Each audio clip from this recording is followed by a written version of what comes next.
اگر می خواهی با توحید از دنیا خارج شوی، پس همه کارت را با وحی شروع کن.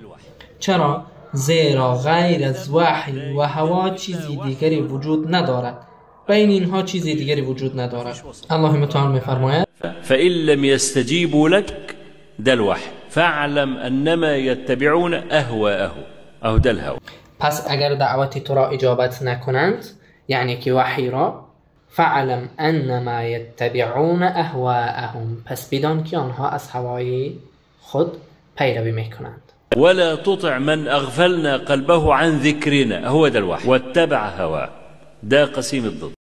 پس اطاعت مکن آن را که قلبش را از ذکرمان غافل قرار دادیم، ای ذکر یعنی از وحی.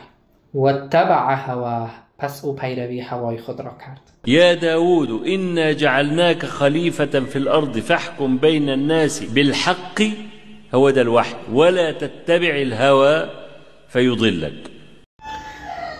ای داود، منی الله با عظمت تو را خلیفه بر زمین قرار دادم، پس بین مردم با حق حکم کن، یعنی با وحی. ولا تتبع الهوى، پس از هوا پیروی مکن. فیضلک، پس تو را گمراه میکند اگر که پیروی هوا را کنی. پس چگونه که از خلال آیات ثابت شد یا وحی است یا هوا.